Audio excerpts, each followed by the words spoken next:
Good morning, good afternoon, good evening from wherever you are in the world. Thanks for joining Lap 24. We're about to kick off the Americas region. If you've been with us since the beginning or took a little break and you're back again, welcome.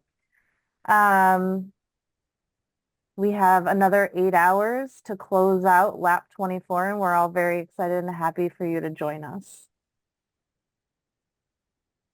So I want to give a big thank you to all of our regional teams. They did an amazing job creating the program and reviewing all the submissions and organizing themselves into the program that we are presenting. So today for the Americas team, we have Dr. Kimberly Arnold, Dr. Stephen Michaud, Dr. Stefano Fiorini, and Dr. Andrew Brackett. So you'll see them chairing all the sessions today, and a big thank you to them for helping us create this program for the next 8 hours. So why are we here? Why LAP? In addition to the LAC conference, if you've been in the community, that's our premier research forum. That will stay the same. But Solar members were requesting more opportunities to present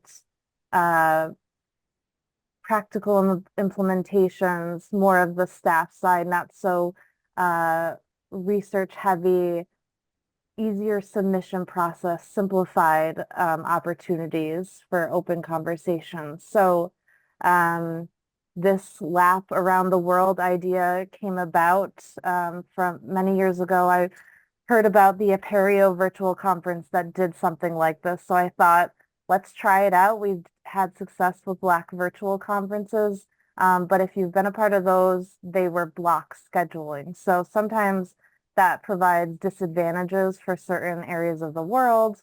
So we tried to hit every single time zone through this event. What brought us here, the global teams that I mentioned previously, a simplified submission process. We had close to 70 submissions for year one, so we're very happy with that, and hopefully we'll grow in the future. We left it very open. It was simplified, but it was also an open process. So if you had an idea that you really wanted to present and in a format that you had an idea, we were open to new ideas. And that created the 24 hours of content. Over the course of this 24 hours, there were 26 lightning talks, 14 showcases, 11 panels, 8 challenges, 6 demos, 4 LAC papers, 3 flash posters, a roundtable, and a fireside chat.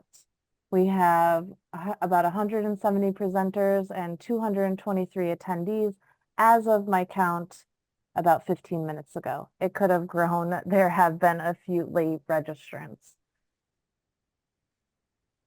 26 countries represented, and over 48% of those joined Solar as part of their LAP registration. So if you're new members of Solar, welcome.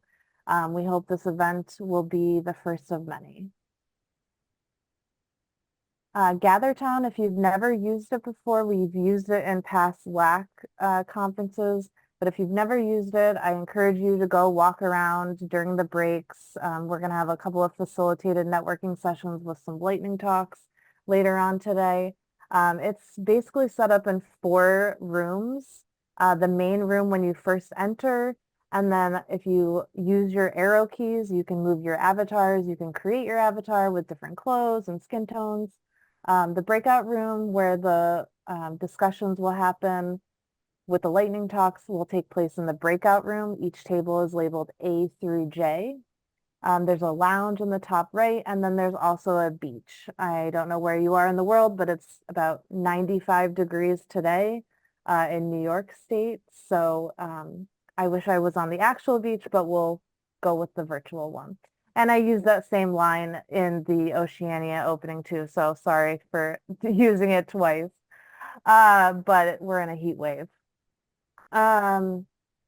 Another big important piece is if you're just leaving Zoom and going into GatherTown and you're not closing out your sessions, there can be some issues with your mic and camera. So we do recommend just closing out of each application, which I'm probably not doing right now because I think I'm in GatherTown. But if you do that, make sure that your mic and camera are off in the other application so it doesn't impact. We've had a couple of weird technical glitches with that today. And just another thing for GatherTown, if you have any questions, you can always go in the bottom right-hand corner once you're in GatherTown and click on the little people, and you'll be able to see the full list of participants. You can always click on my name or anybody's name in there. You could send them a message. You can follow them. So if you're not seeing anyone on your screen, you can actually go find them as well. If this is your first time with us with a solar event, we do have other things going on, and these are all types of things that you can get involved with. We have working groups that the Solar Executive Committee members chair, but we are always open to new members and new members of the community. We have inclusion, communications, events, membership, education, the Nexus blog, industry and partnerships, the website group, special interest groups, and the ECR grants. You could join a solar SIG. Many are based on topic or based on demographic. You could nominate yourself or someone else for the Solar Executive Committee. Nominations will open in November. And you could plan a regional event. We just had a local Texas Lassie last week in Arlington, Texas with the University of Texas at Arlington. There was a Lassie Europe at the end of May. There's a Nordic Lassie coming up and an Australian Lassie, a Lassie, which will be in November as well. You could also join our bi-monthly webinar series chaired by our communications working group. Our next one is next week with Dr. Yivu Fan of Peking University, who was awarded the ECR research grant. So he'll talk about his work there. So then I think I'm right on schedule with today's agenda. This is just a quick look at what we have in store for everybody. Next up, we have our invited panel facilitating instructor discussions about student equity data. And then we'll do a break in GatherTown, or feel free to stretch your legs during those breaks. I know sometimes I'll have to go get some more coffee and stretch. And then we'll break out into our concurrent sessions, facilitated networking. We'll have a member profile panel with the University of British Columbia, another panel on microgrants, some showcase and demos, poster flash talks, and we'll close out with a partner roundtable with EDUCAUSE, and then we'll come back here to do a quick closing and recap of Lab 24 and end it around 4:15 Pacific time today. And that's all I had, so I will hand it over to Marco and the team that's presenting the panel, and Stephen, who's session chairing. Thank you so much, everybody. Enjoy. Marco, before we get started, we'll just do a few quick things we wanted to get across.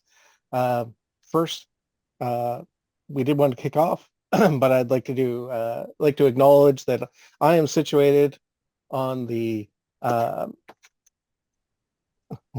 land, the unceded territory of the Coast Salish people, including the territories of the Musqueam, Squamish, and Tsleil-Waututh nations. Would encourage everybody to take some time to refamiliarize themselves with where they are situated and peoples in their areas. Also like to acknowledge that today overlaps with the holiday Juneteenth in the United States, a holiday in the U.S. that celebrates the Second Independence Day, or the day in which emancipation was declared for formerly enslaved peoples. Skipping through things because we will want to just get on. There are a couple of programming changes for the Americas to make you aware of. They're on the schedule, but if you took a snapshot of several days ago, at 12 at noon PST, implementing LA at scale panel has been canceled. At 2:45 PST, posters were originally going to take place in GatherTown and have been moved to a Zoom session. finally, before we get started, we'd like to thank Grace and Nicole for the phenomenal job they've done as LAP has come together. Their support and experience have been invaluable, and we've tried to pull this new offering together. We'd be remiss in not mentioning their behind-the-scenes prowess. Having said all that, and said that very quickly, so not to steal time from Marco, I will now hand it over to Marco. Thank you so much. First of all, good morning, good afternoon, good evening, depending on where you are in the world, maybe even good night. My name is Marco Molinaro, and I and my colleagues are very excited to be here to kick off the U.S. portion here of the event. My name, as I said, is Marco Molinaro, and I'm the Executive Director for Educational Effectiveness and Analytics at the University of Maryland. I'll pass it on to my colleague, Emily. Hi, everybody. I'm Emily Bonem. I'm an Assistant Director for Scholarship of Teaching and Learning in the Center for Instructional Excellence at Purdue University. Hi, y'all. I'm Nate Emery, pronouns he, him, his. I am the Associate Director of STEM Education at UC Santa Barbara. Okay, with those introductions, we'll get started. Okay, here we go. Yeah, so today we wanted to just start a conversation about some of the work that the three of us and a huge variety of folks across the country have been working on for many years now. And this is kind of an overview outline, I suppose, of what we're going to talk about: defining equity, equity-mindedness. We're going to discuss briefly the origin of SEISMIC, which is a multi-institutional collaboration. And then kind of an offshoot of that collaboration called SELC, which is the STEM Equity Learning Community Model, how this was implemented at University of Maryland as kind of a case study, and then in particular these course equity reports, which were developed for this program, and ultimately some key lessons that we've learned with, this is 1 year into the project so far. And speaking of 1 year into the project, we're also interested in talking about the sustainability of such a project and what that means heading forward. So go ahead and, so maybe this may be redundant for some folks, but I think it's always good practice to discuss what do we mean by equity. So when we're talking about equity, there's a lot of different visualizations that you can find if you just Google this online. But ultimately, we're talking about equality of opportunity. So while you could have a bicycle analogy where everyone gets the exact same bicycle and nothing's the same fit for everyone, or you can think about there's some kind of resource or some kind of opportunity that only some folks have access to, and then building support systems for folks may only work for some individuals and not for other individuals, and so tailoring that support ultimately enables everyone to take advantage of those resources, thus enabling justice. And so the example I always like to, the analogy I always like to give is thinking about students taking a test or taking notes when they're studying and they have their preferred writing utensil. Equality would be giving everyone a number 2 pencil, but equity would be providing maybe 6 different writing utensils, right? We all have different ways of taking our notes, and allowing for everyone to kind of do their best and succeed the way that they need to succeed. Now, when it comes to kind of putting equity into practice, this fantastic book, From Equity Talk to Equity Walk, which I highly encourage you to read if you haven't already. There's some fantastic suggestions, practices, and discussions in that book. We pulled out this quote to kind of represent an approach to kind of putting equity into action. So equity-mindedness is an approach that necessitates both an honest assessment and genuine reckoning of the structural barriers and hidden biases that pervade our institutions, mitigating against these articulated equity goals as the foundation for student success. So effectively what we're doing is taking an equity lens, so putting on a new pair of glasses and seeing the world, aka our institutions and our organizations and the systems, from a different way. And by looking at this in a different lens, we are potentially able to work with those barriers and challenges and make our make our institutions a better place for our students. And so this was ultimately the motivation for SEISMIC. And so I'll let Marco, who was there at the beginning, I was not, I've joined later, to kind of share how this came about.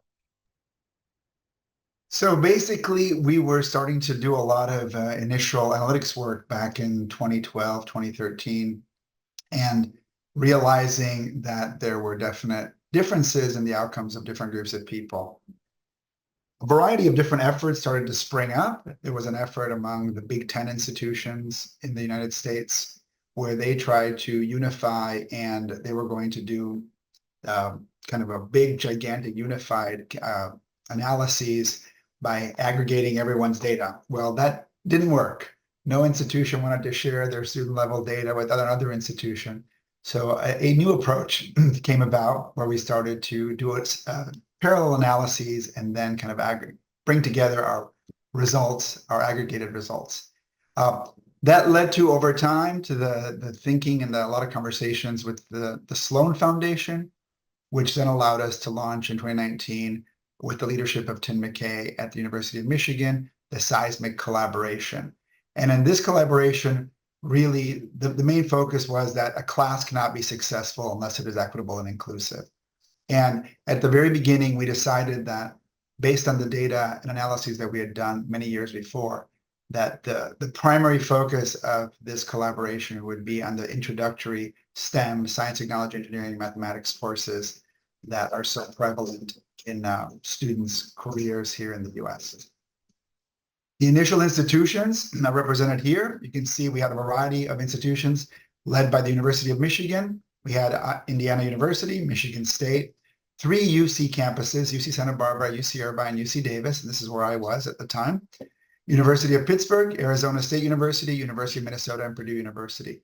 One of the big things to notice here, these are all large Research One public institutions that were committed to equity.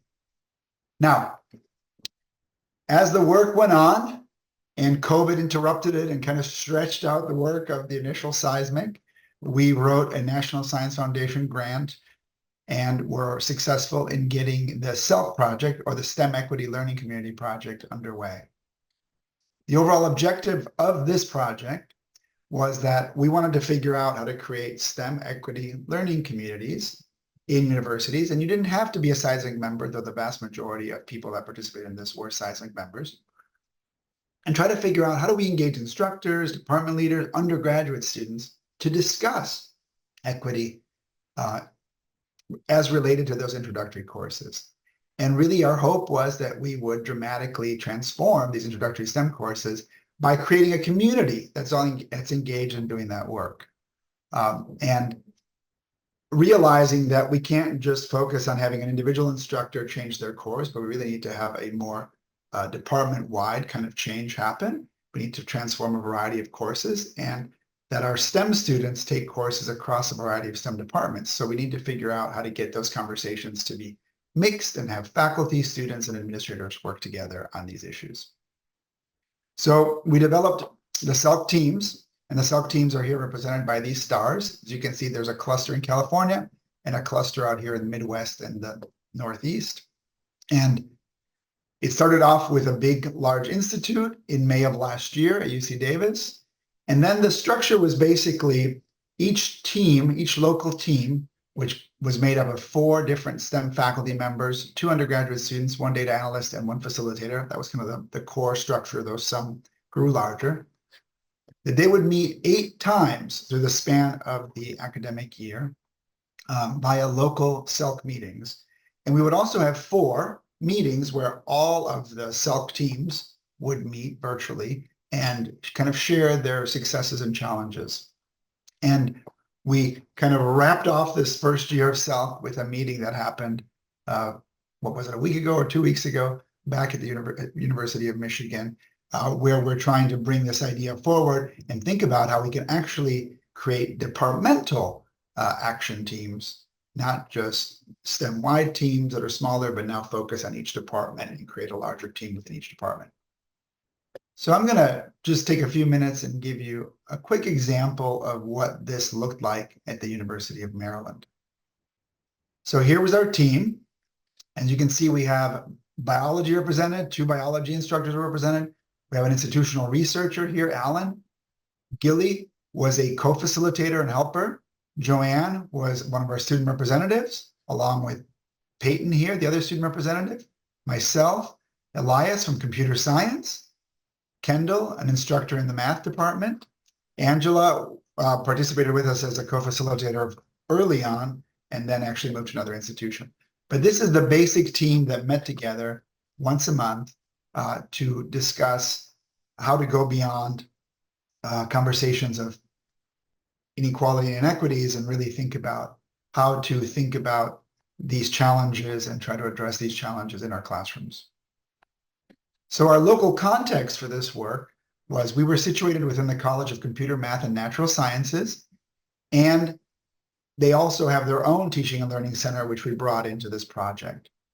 We brought in a few people, including myself, from the campus Teaching and Learning Transformation Center. We brought representative faculty from these 4 departments, as you can see here. So kind of our key departments where we see a lot of the inequitable outcomes occurring. And we took advantage of the fact that we were overlapping with some other initiatives, including Fundamental Studies Math initiative to improve student success, as well as a Harvard Hughes Medical Institute Inclusive Excellence 3 grant that we have on campus. So this is just to say, when you create these STEM equity learning communities, they're not isolated onto themselves. They live within a context, and we have to think about how to take best advantage of that context and make them be an enhancement to what's already there. So what were some of our challenges in creating this group and having this group operate over a year? Well, at first we had to get approval for bringing this group together, for having the grant be at University of Maryland. And in general, our upper level administrators were excited about the prospect, but also quite cautious. At our institution, along with many other institutions, there's a general fear about talking about differences in outcomes for different groups, especially first generation, income, race, and ethnicity. And so there's some of that hesitation, as well as a curiosity and interest to do something more than what we have been doing. At our institution, for me to be able to get access to the data and share it with the faculty and the team, I had to develop a memorandum of understanding that specifically covered which courses and which people would have access to equity reports. This was very different in different institutions. Some institutions had quite an open access kind of approach. They were able to do that, but most had some form of limitation as to who could access and see the data and the courses specifically.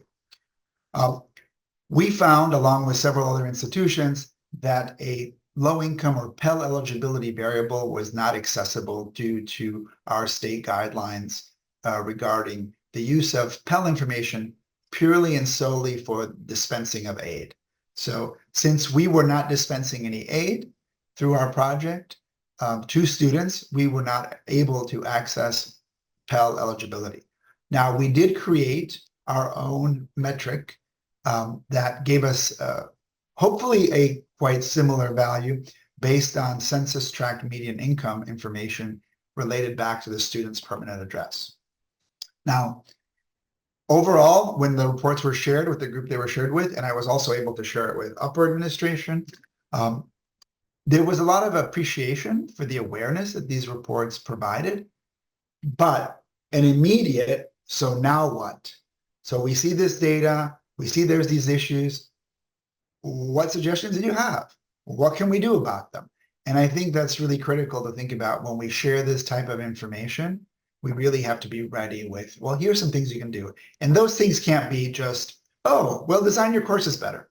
You know, this is an indication you need to do that. Well, we need to actually have very concrete, specific examples of how to do that. We also found a challenge that our initial R-based reports were too long, and we had to modify some of the variables. For example, as you'll see later, Emily will show you, the standard report came with a URM, or underrepresented minoritized group category. At the University of Maryland, that was not something we were encouraged to show. We instead were encouraged to go directly to the race and ethnicity, rather than have this intermediate variable that aggregates all those entities. We had to actually separate it, so we had to modify the code. And I should mention that part of this process was a very well-developed R-based program that we could run with our own localized data that not only created graphs that were relevant for the conversations, but also set up a context and questions to ask and things to ponder and discussion prompts around this type of information. Now, what did we find when we looked through our reports and we discussed our reports? Our transfer students, that means those students that came from a 2-year community college institutions, had higher D's, F's, and withdrawals rates. So they did not pass the course or left the course before completing it. And especially we had very high withdrawals. We also saw that we generally had lower grade outcomes for Hispanic and Black students. We also saw some gaps have been increasing over time in some of these courses, including for first generation college students. So first generation, the students who are the first in their family to attend a 4-year institution and seek to complete that institution. We saw that women were struggling in some courses, but really the effects were not universal. It was more of an intersectional issue. So when being a woman along with being low income and or first generation, that's when we saw some of the effects and some of the differences between different groups. And we also had a problem at our own institution that the way we define students who are entering STEM doesn't include everyone that's interested in STEM, because we have a holding place because of many of our majors being limited enrollment, meaning highly selective.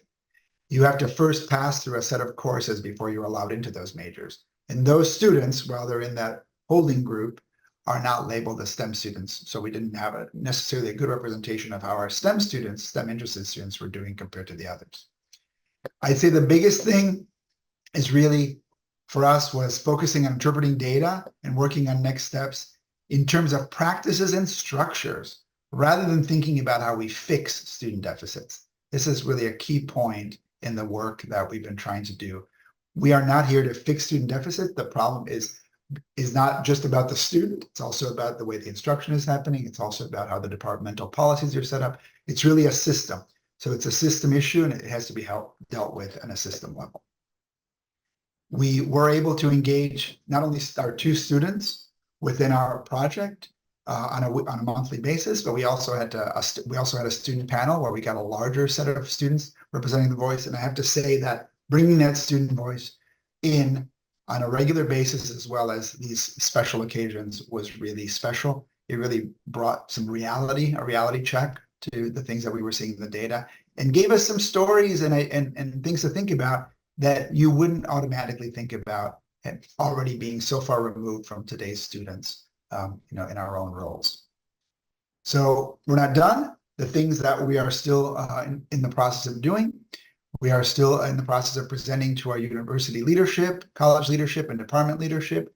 We have our first meeting set up with upper level leadership to try to clear the way, pave the way to talk to others.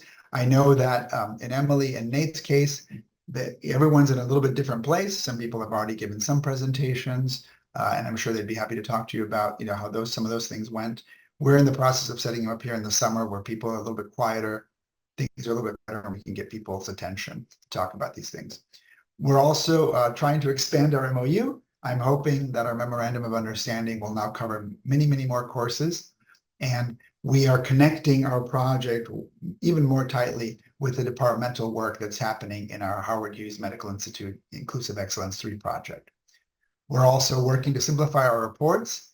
And one of these SELCs created Tableau-based reports that would easily be editable and shareable across the whole institution.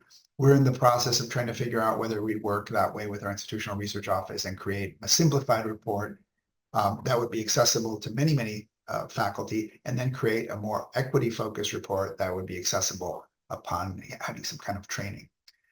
And the other thing that we're trying to do as an outcome of this project is to connect what we call our common goods courses. One realization that we've had through this process is that these introductory courses that are so critical to so many of our students are often not paid attention to in the current program review process. And so what we're trying to do is gain greater attention and responsibility at that level of the introductory courses. So bring together chemistry, biology, computer science, mathematics into a more unified common goods courses approach so that faculty from those different departments can think about the intersection of these courses, the connection between these courses, and think about how to resolve equity issues within these courses. Okay, I'll pass it over to Emily. Hello again. So I'm going to talk a little bit more in depth about the equity reports and what they looked like. They were created by a member of our SEISMIC team, and she wrote essentially some R code that we could all use, that was like shared across. It's public, it's in GitHub, that everybody could use and run these courses, assuming you had the right data. And she did an amazing job of giving us sample data sets, etc. And as Marco said, though, some of us did have to make some adjustments to the code to fit our specific institutions. But the goal of these reports was to allow our SELCs to really look at the data for specific courses and evaluate whether there are any issues with equity in those particular courses. So it's broken down into 4 different sections, which I'm going to go into as we go along. But it's essentially basically who's in the course, basic demographics, the grades of the course, starting to compare course grades to grades in other classes, and I'll talk more about this variable in a second. And then also looking at what we're calling the impact of student systematic advantages when you start looking at some of these advantages together. Okay, Marco, can you go to the next slide? Yeah, so just to talk a little bit about some terminology that we're going to use. One variable that we have been working on in the SEISMIC collaboration is what we're calling a grade anomaly. And this is a measure that subtracts the GPA from a specific course grade to look at how students are doing in a specific course compared to how they're doing in their other courses.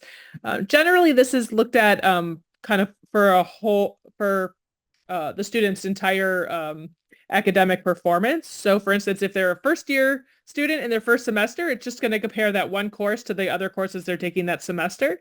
But if they're like a fourth-year senior, it's going to compare that course to all the courses they've taken in their college career.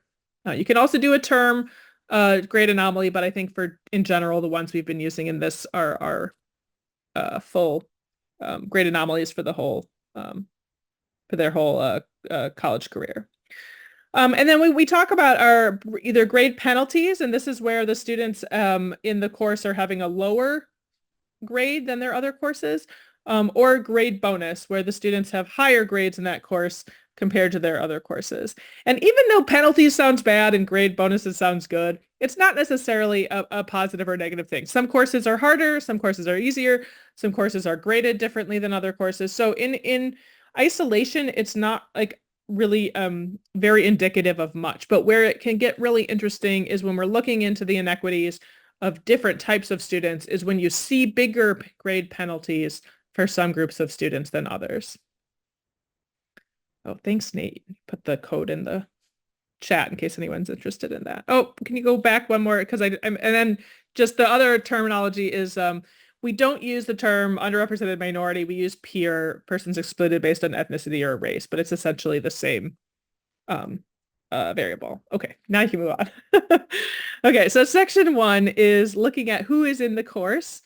And these are a little tiny, but you don't have to look at them too depth. But the one on the top left is just student identity. So this is looking at the percentage of students in this course from different groups, including STEM major, transfer, international, first gen, women, and peer. And many other institutions had low income. I pulled these from what ours and Purdue does not. We couldn't get access to the low income data, so it's not in here.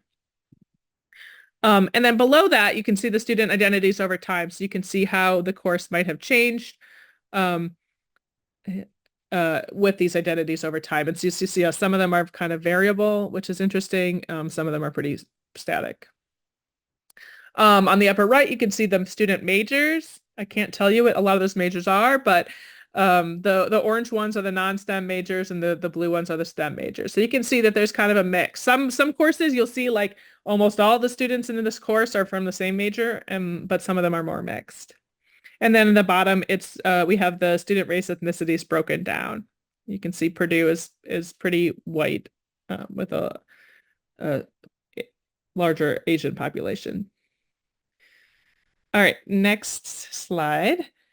So here we're looking at the different ways of looking at the grades in the course. The top left is just a basic grade distribution.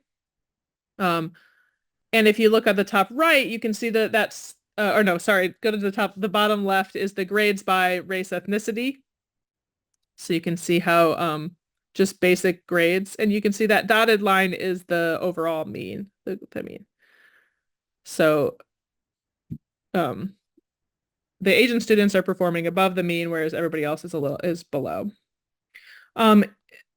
The top right is the grades by identity. Obviously, you can't see those individual graphs, but each one is a different student identity. So the top left is peer, and you can see how grades change over the time. And this can be interesting for specific courses that have changed, or some courses have like on and off semesters. So for instance, fall students tend to look very different than spring students, and you can kind of see those patterns over time.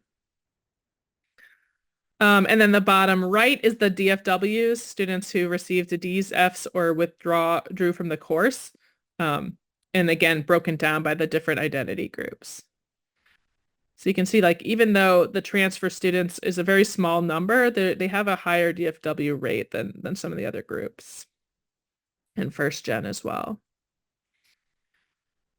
All right, moving on to the next. The third section, here's where we start getting into comparing course grades. And a lot of these are the grade anomalies, actually, instead of just looking at grades.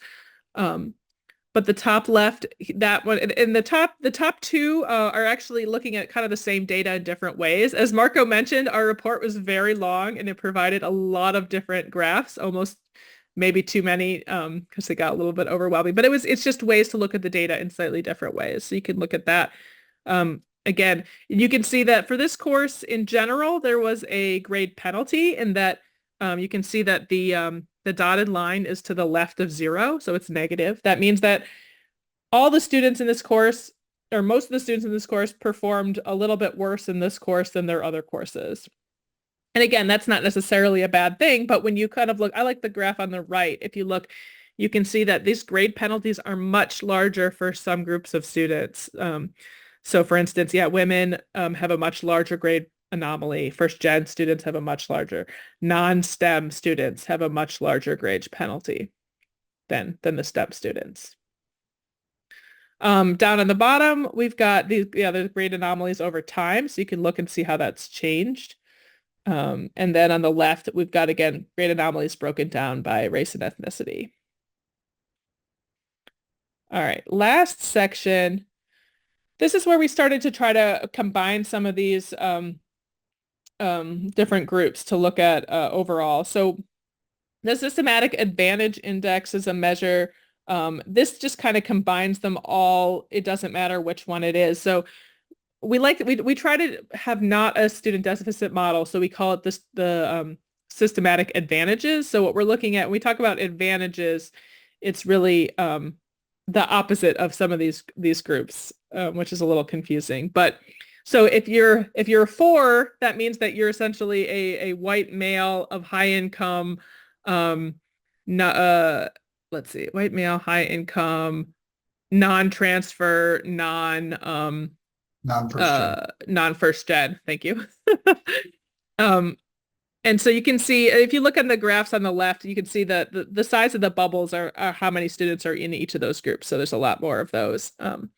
But you can see that there's this pretty clear pattern of the more advantages you have, the higher your grades tend to be.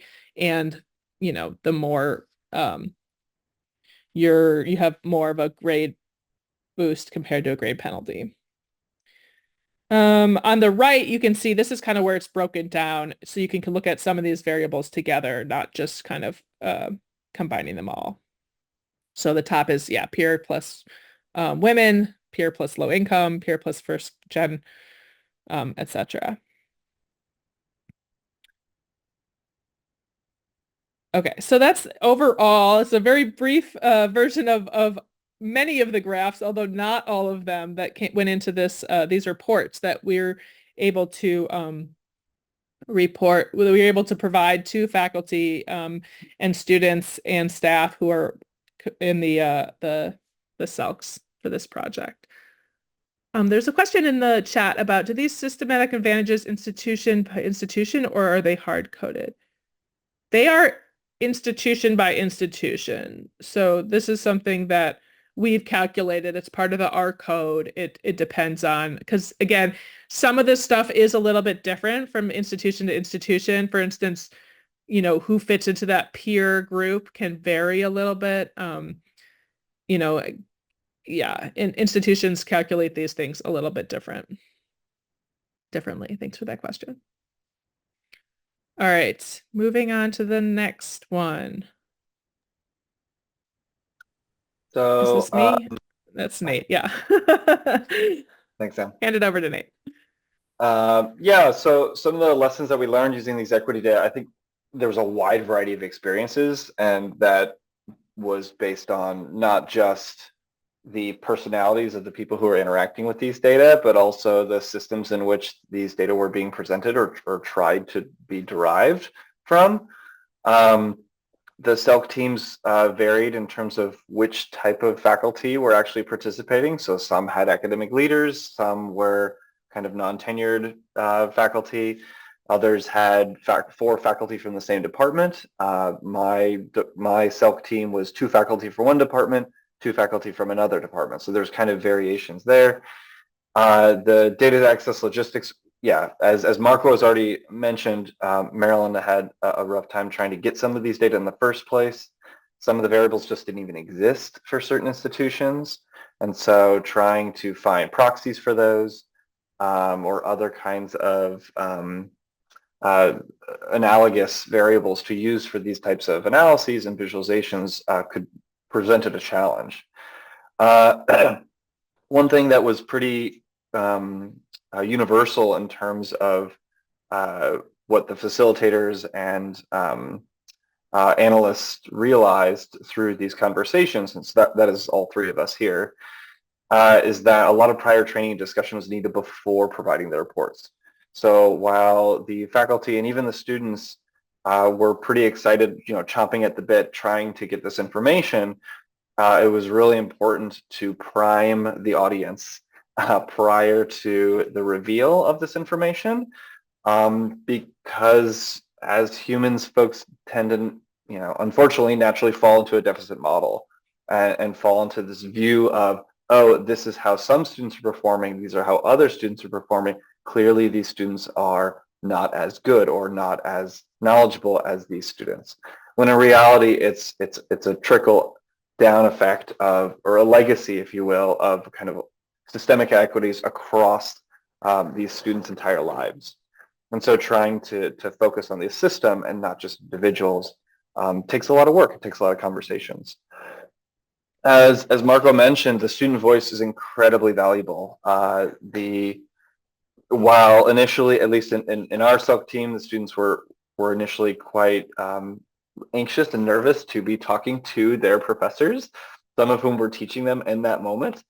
In these types of space and in these types of conversations, they really warmed up to the kind of conversations, and as they learned more about the system of the university and kind of, you know, revealing behind the curtain what's actually going on, they gained a lot of confidence, and I think they also gained a lot of confidence from talking to their peers across these other institutions. The students really bonded, both through the virtual meetings and through in-person meetings, and really provided some fantastic contributions, suggestions, and perspectives that the faculty weren't necessarily aware of.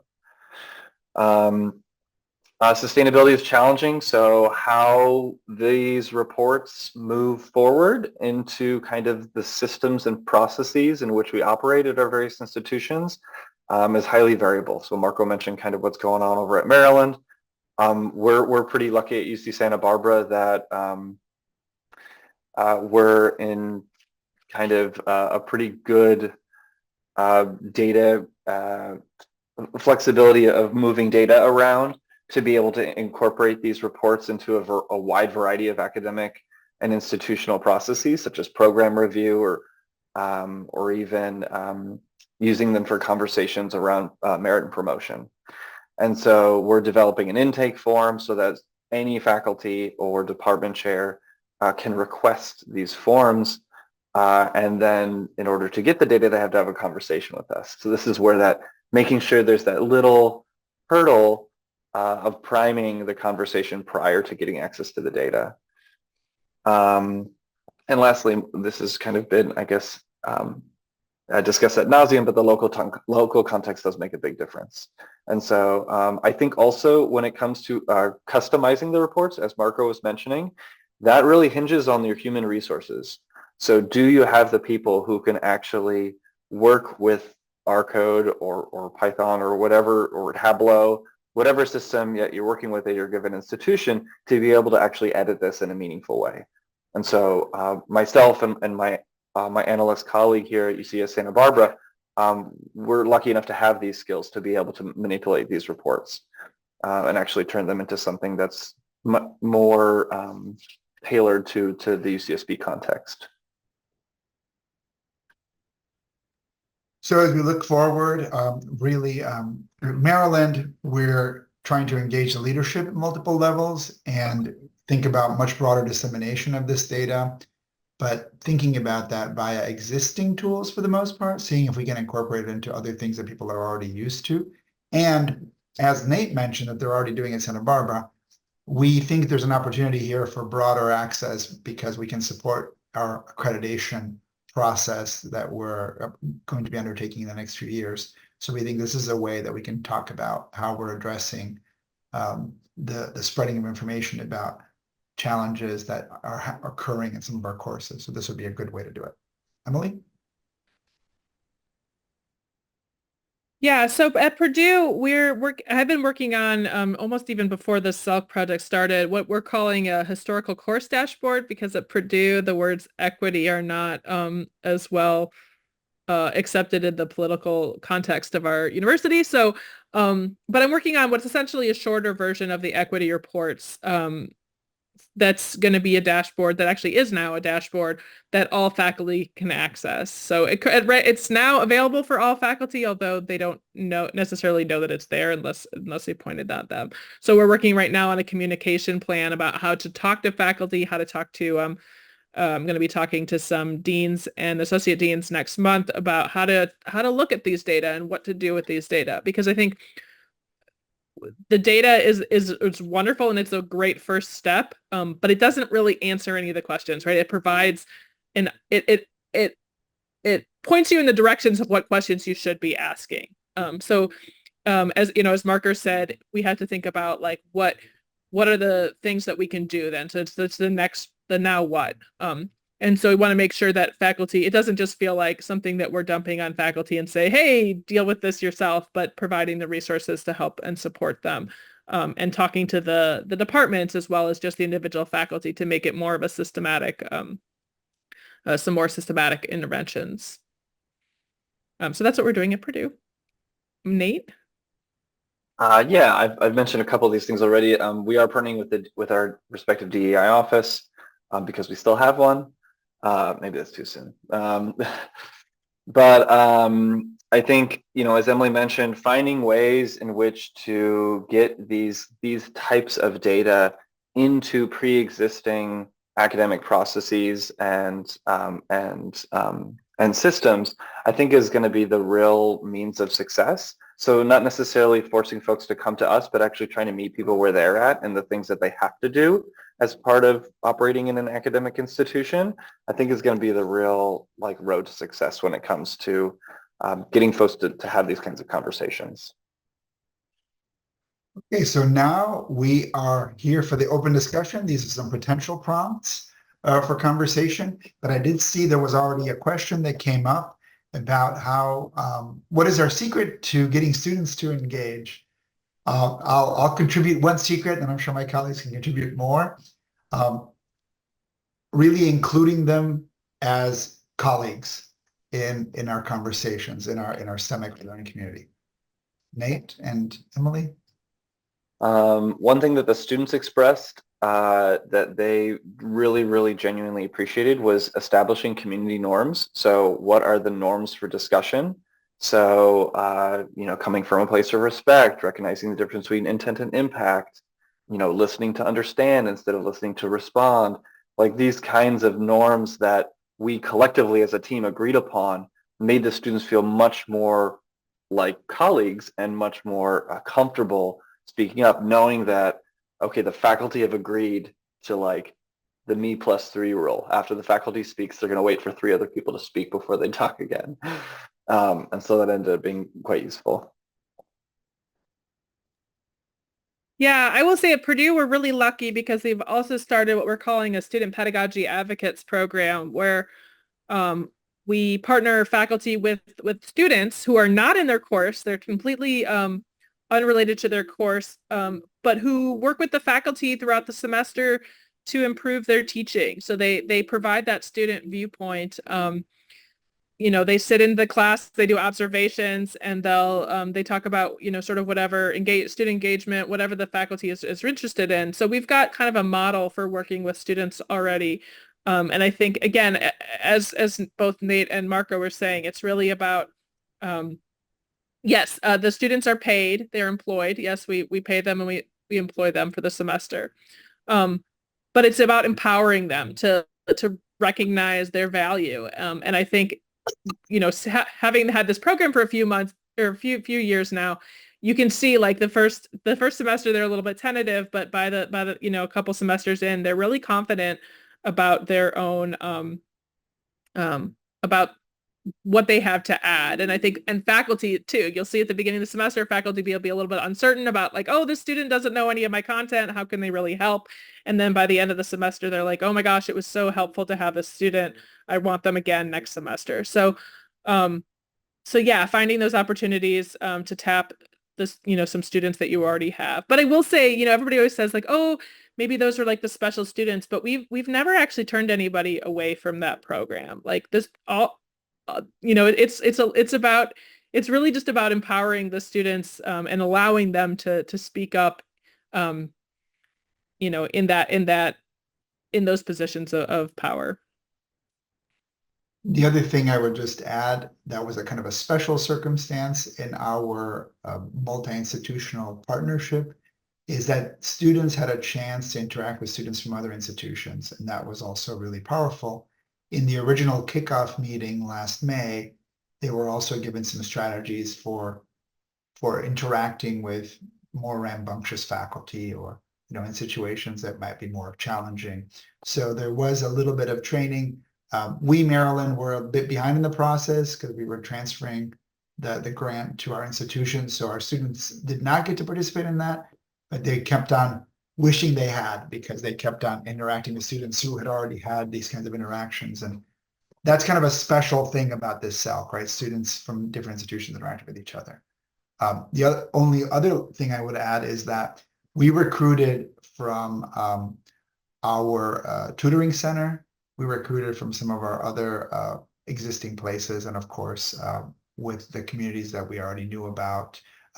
It is interesting how to get a representative voice, right? And partially, we also tried to ensure that the students that we involved were not all A students. We wanted also students who had struggled. So when we had our student panel, we really had a even greater variety of voices. Okay, let's see. Okay, Nate, you responded to that. Okay. Other thoughts, questions, open discussion prompts that you'd like to discuss?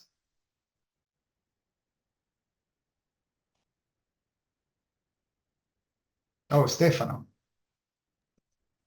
Yeah, I wonder, at your institution, have there been a conversation and discussion on how equity, this framework can be applied also to evaluate a learning environment in terms of, let's say, the tools deployed in the classrooms, like learning management systems or various instructional support that is adopted at the institution, but maybe can contribute to technological divides that exist among our students, and exacerbate some of these patterns that we see, or enforce them to the end of the semester. You know, at Maryland, the conversations have not, there hasn't been a focus on the role of the learning management system or the role of technology in this. That has not been viewed as a key element. There has been talk and discussion about how the student support, faculty, professional development, those types of areas, how they can, you know, have a strong equity mindedness to them, and how they can think about that. But the emphasis hasn't been on technology access, because that has not been viewed as a big divide at this moment in time in our institution. I think during COVID, there was a big, you know, it was quite different. There was a lot of efforts made to kind of level the playing field in those respects, but not so much at this moment in time. I don't know, Emily or Nate, anything you want to add? Yeah, I would just echo that. You know, I don't think that's been. I'm part of another group that's been trying to look at some of the pull some data from our course management system to try to look at, you know, are there differences in how that's being used? So I think there's interest in that. It's challenging, especially with our course management system, which is Brightspace. So I think there's been a little bit of interest in that, but overall it has not been connected to a lot of this equity work. Yeah, I don't have too much to add to that. Mostly I think that there's a lot of anxiety around disaggregating data, but I think there's also a lot of strength in it, because it does really force the conversation to be, you know, when you say that this program is successful, who is it successful for? And who was it written by? So I think whether that's, you know, an intervention in the classroom, or whether that's a larger, you know, initiative. I will put a plug in that at the end of this year, the National Academy of Science is coming out with Equitable and Effective Teaching Focus Report that will have elements of, you know, the use of data, but also many other things to consider when thinking about this. Because as was mentioned by Emily, you know, data is kind of like a first step, and having good representations of that data that allow deep discussion is really valuable. But there's, you know, the system is large and there's many things to discuss, and the data is one element to help move us forward. I saw there was another question here about effective ways to share equity data that Nate and I gave some responses to. I don't know if Emily, you want to say anything? I'm actually going to jump in on you. Oh, okay. We're done. Because we're running right up to the end of time. Okay. But I would really like to thank you again, Marco, Emily, Nate. The number of questions and the fact that we're running right up to time bear witness to how important and how great this conversation is. I encourage you to all go over to GatherTown during the break and find each other and continue this conversation. The recordings will be made available, as well as transcript afterwards. And we'll look forward to seeing you in the next tracks.